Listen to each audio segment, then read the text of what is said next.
Dólar é praticamente sinônimo de capitalismo, modelo que dita a maior parte das transações mundiais. Mas o governo brasileiro, ditado por Lula, segue em sua cruzada ideológica anti-americana, apoiando-se na cartilha dos BRICS para empurrar uma nova moeda.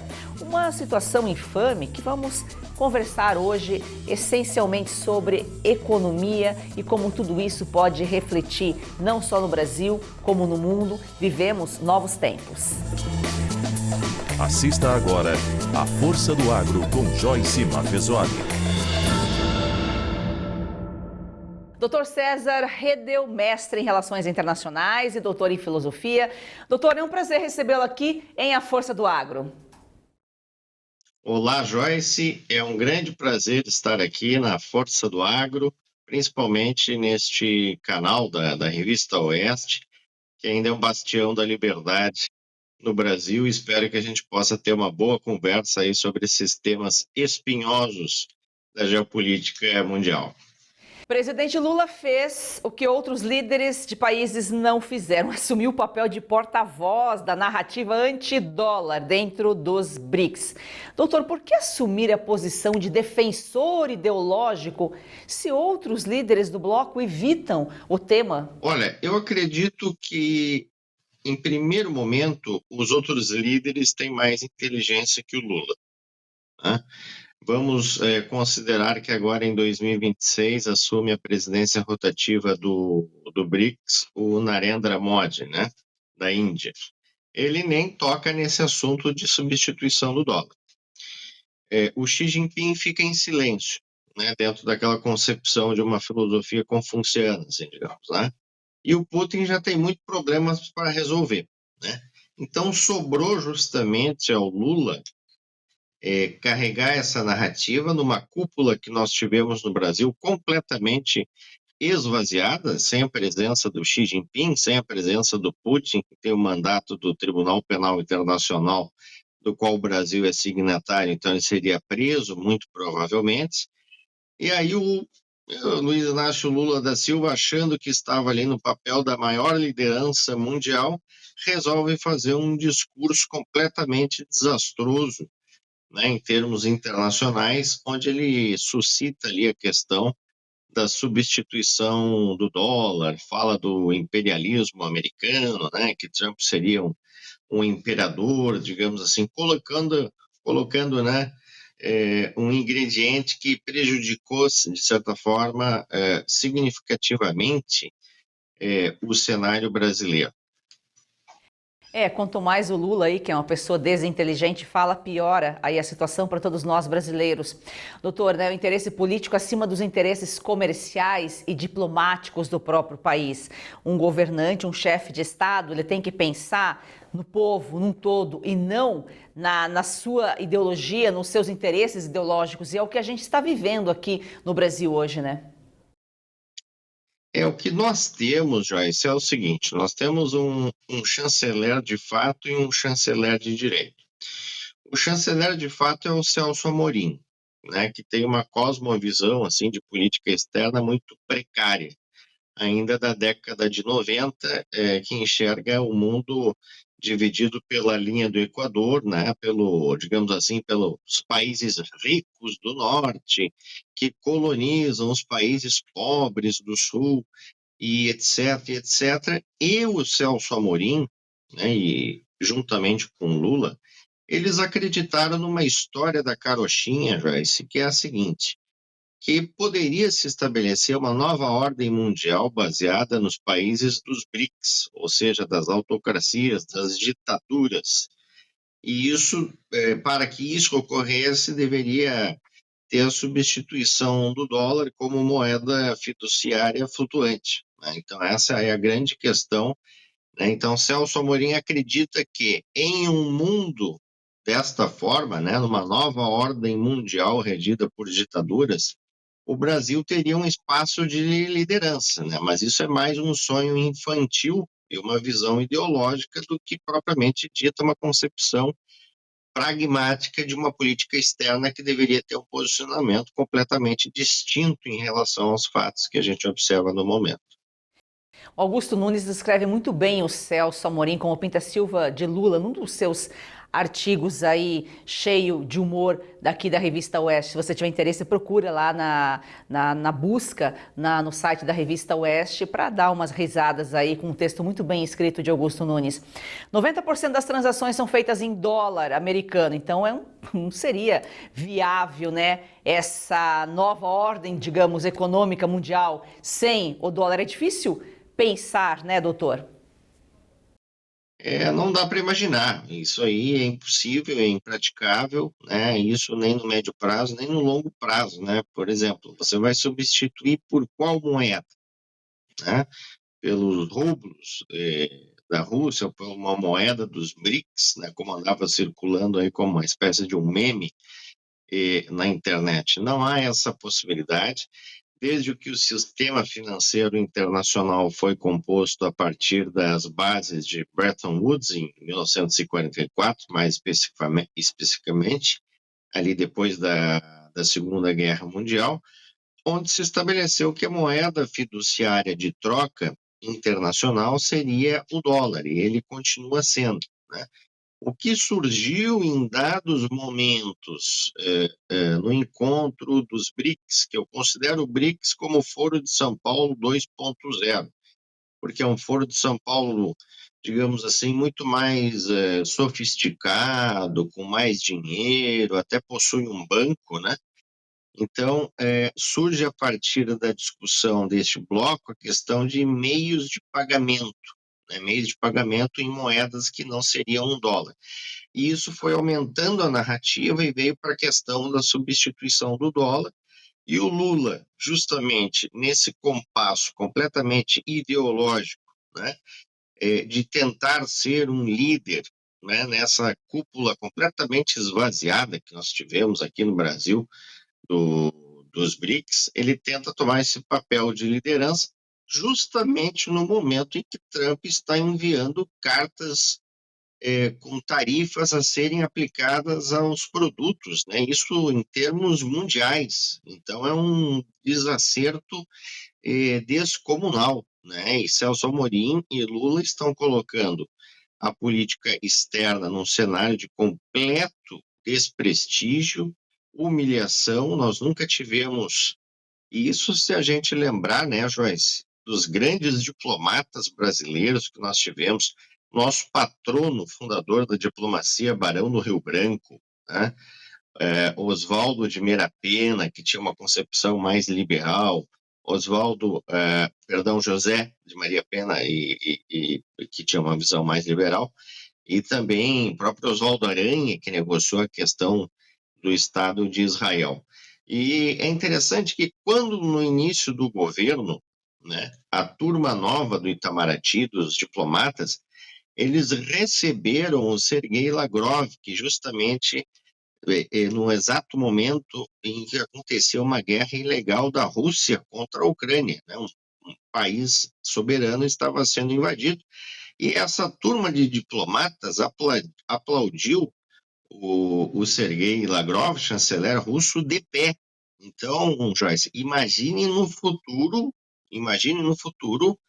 como serão as gerações de diplomatas que irão representar o Brasil. Isso é extremamente preocupante para o nosso país.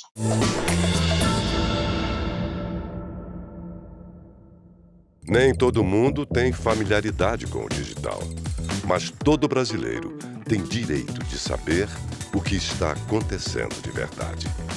Vem aí a Oeste TV. Assine a Oeste. Faça parte dessa história. Para apoiar mais este projeto da Oeste, faça sua assinatura com até 20% de desconto, com pagamento em até 8 vezes sem juros. Você pode assinar pelo site revistaoeste.com/assine ou pelo 0800 580 2020. Assine agora, nossa equipe está de prontidão aguardando você. Assine já!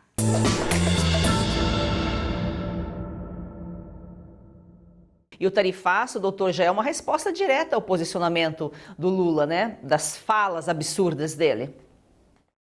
Principalmente essa tarifa de 50%, né? As tarifas, na verdade, O Trump ele enviou essas cartas praticamente para todos os países do mundo ali que eles tinham uma questão a resolver em termos de déficit. Porque é importante esclarecer um ponto, Joyce. Se para que a gente considere um país protecionista, a gente tem que pegar a alíquota média de importação desse país, ou seja, a gente pega todos os produtos que são importados e fazemos uma média. Só para entender, o Brasil gira em torno de 8 a 10%, os Estados Unidos 2%. Né? E os países dos BRICS são os países mais protecionistas do mundo. Se a gente pegar a Índia, por exemplo, se a gente pegar a China, são os países mais protecionistas do mundo.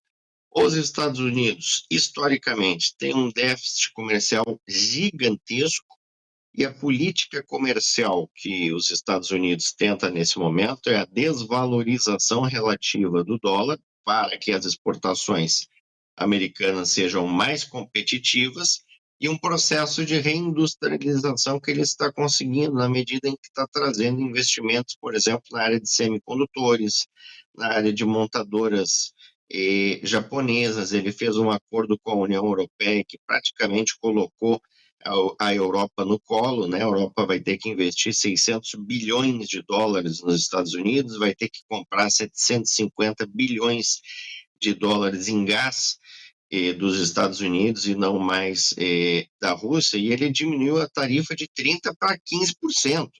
E no caso brasileiro, nós temos uma tarifa de 50%. E eu estava lendo justamente nesse final de semana, Joyce, que ainda há um processo que está sendo aberto, mais um processo baseado na Lei de Expansão Comercial de 1962 dos Estados Unidos, mais precisamente no Código 232, que ainda pode aumentar as tarifas para a indústria moveleira. Não se sabe para quanto, né? Mas existem vários polos moveleiros no país e há uma preocupação nesse ponto. Mas eu acredito que a tarifa ela é um elemento talvez menos importante dessa carta. Eu acho que a questão da seção 301 e me parece uma questão muito forte. O Brasil já deveria ter montado, por exemplo, um gabinete de crise para discutir a relação de como vai ser a questão com as big techs, por exemplo. Essa é uma grande preocupação dos Estados Unidos, seja a questão da taxação das big techs, né, ou seja, questões, por exemplo, envolvendo a própria justiça brasileira, que emite ordens a serem cumpridas, enviadas por e-mail para os Estados Unidos para residentes americanos e empresas que estão nos Estados Unidos. Ou seja, qual o exemplo que nós estamos dando em termos de justiça e diplomático quando um juiz não utiliza uma carta rogatória, né, ou o próprio Tratado Mútuo de Assistência Jurídica Brasil e Estados Unidos, envia um e-mail para o país, né, a violação completa da soberania. Então, eu vejo que daqui para frente as tarifas não vão baixar, as negociações não são proativas, há uma negociação muito mais para dentro do Brasil.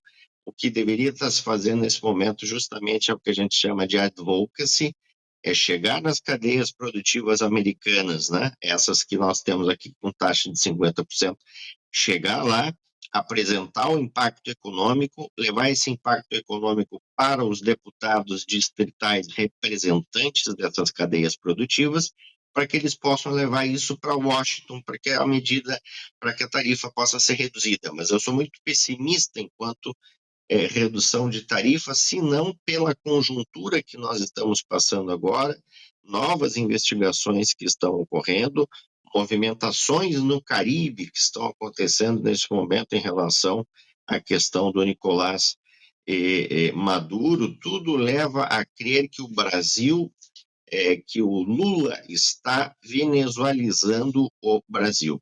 Em resumo, é isso.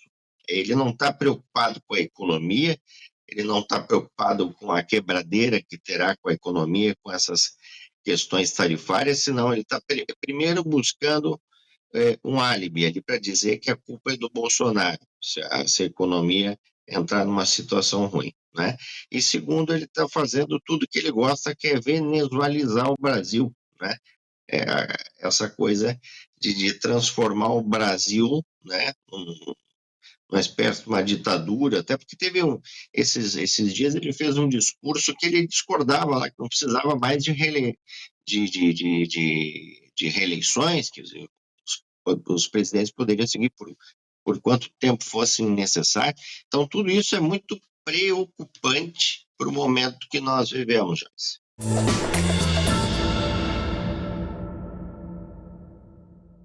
Pausa rápida aqui no programa para um alerta importante. Se você sente dores constantes nas articulações, nos joelhos, nas costas ou nas mãos, atenção! Não é normal conviver com dor todos os dias. E por mais que digam que é coisa de idade, isso não é verdade. A dor mostra que seu corpo está pedindo ajuda. E hoje você pode fazer algo para ele, não é mesmo, César? É isso aí, Cauti. Tem muita gente que já nem lembra como era viver com disposição. Acorda cansado, dorme mal, evita sair de casa porque tudo incomoda. E pensando nisso, a Vitae Gold desenvolveu o Vitae 7 em 1, que é um suplemento natural que reúne os 7 compostos mais eficazes no combate às dores e inflamações, todos com comprovação científica, Cauti. É isso aí, olha só, vamos dar uma olhada aqui nessa cápsula onde tem magnésio, cúrcuma, colágeno tipo 2 e outros ativos que trabalham juntos e eles ajudam a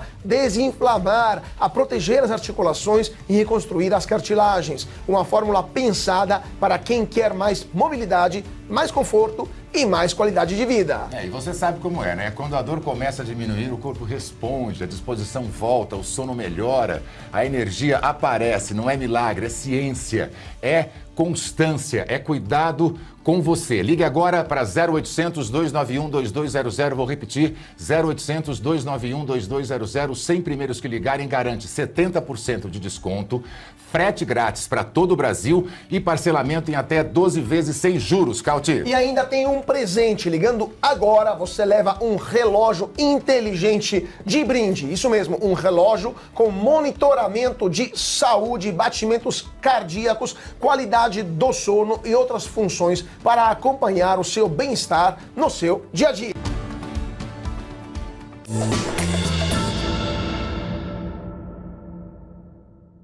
Doutor, e a gente sabe que as relações internacionais são fundamentais, né? As relações comerciais bilaterais são importantes para o desenvolvimento de qualquer país.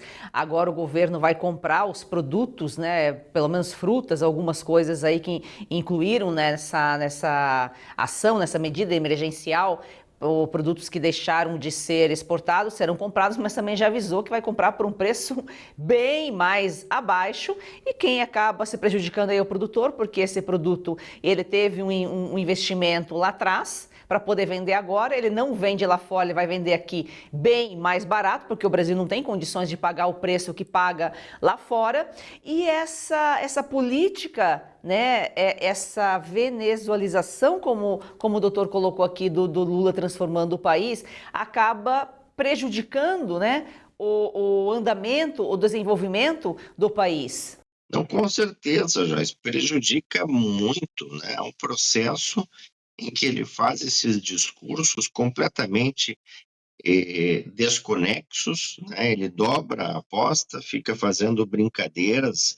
Não é momento de estadista fazer brincadeira. Estadista pega o telefone, liga e tenta negociar, coisa que até agora esse presidente não fez. E por empresário é muito difícil ele fazer uma diversificação de mercado muito rápida, porque ele depende de custo, ele depende de logística, ele depende de frete, ele depende muitas vezes de patente, de royalties, de questões que são demoradas até que você consiga atingir outro mercado. E o que a gente observa, tanto no plano do governo federal, são respostas tímidas de ajuda ao empresariado, e os planos estaduais também, né? Se a gente pega aqui, por exemplo, no Rio Grande do Sul, a indústria do tabaco, que vai sofrer um baque significativo, e a ajuda do governo seria 5% do que eles precisariam para ter uma ajuda mínima para recuperar pelo menos um nível de empate econômico.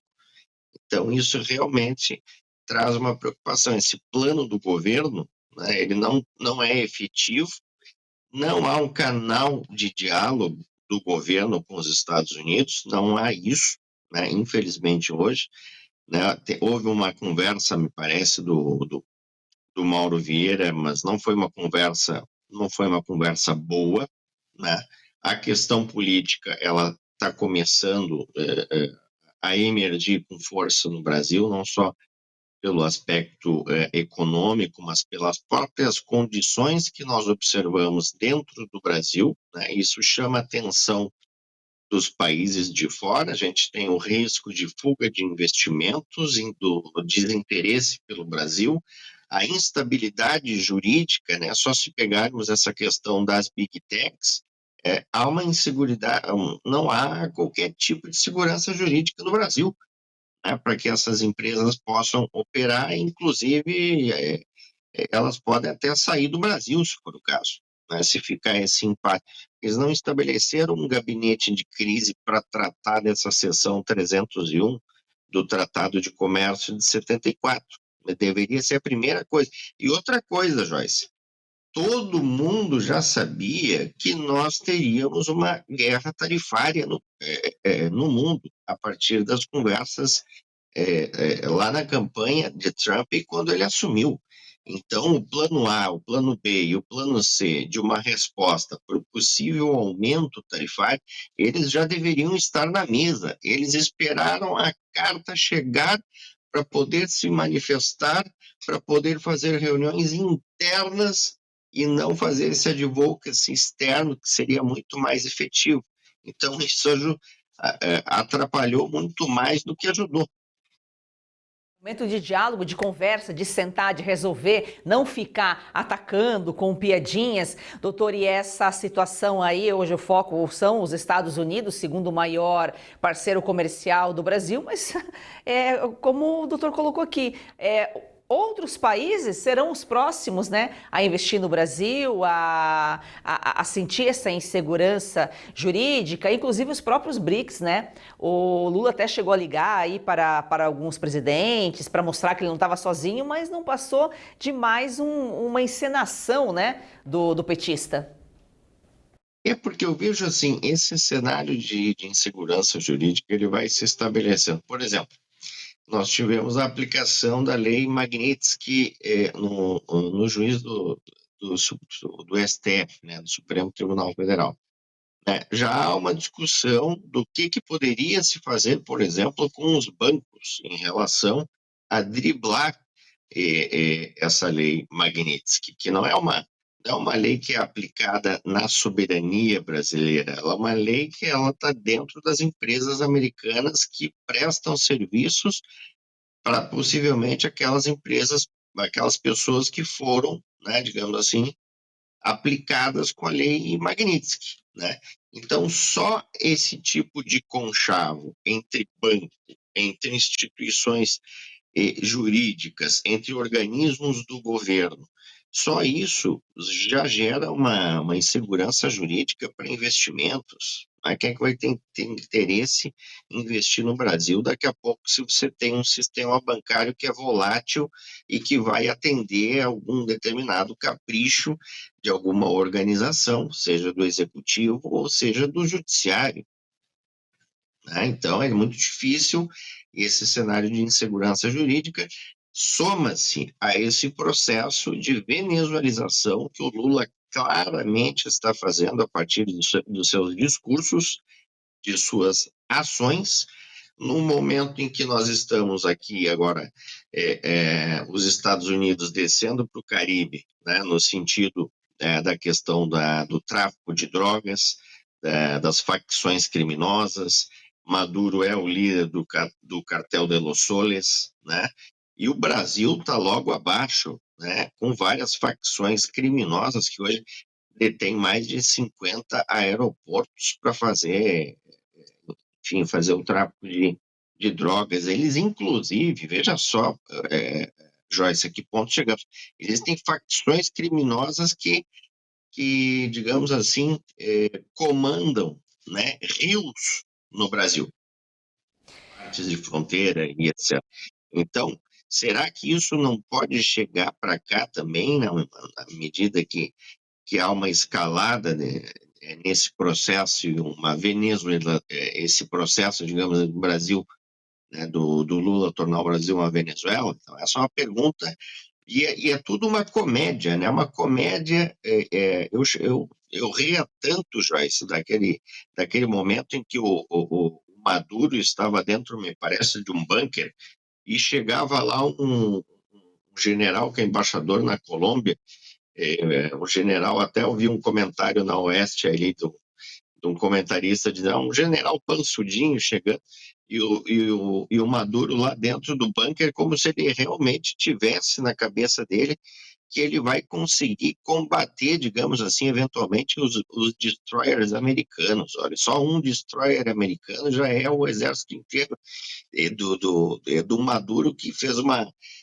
espécie de avanço ali de barcos pesqueiros, né, em direção aos destroyers. Então é uma piada pronta, né? O Maduro é um fantoche russo-chinês, né? E isso é uma comédia, né? Eu só espero que essa comédia não chegue no Brasil, né? O ponto do Brasil nós teremos aqui no Brasil um comediante como o Maduro ou o Lula, né? Dentro desses discursos, dentro dessa ideologia e desse confronto infantil e anti-americano, que não vai levar o Brasil a lugar nenhum. Doutor, a gente nunca viveu uma crise global, né, onde vários países estão envolvidos, como a gente vive nesse momento, e o cerco está armado. Até pouco tempo a gente falava que a nova ordem mundial era a teoria da conspiração.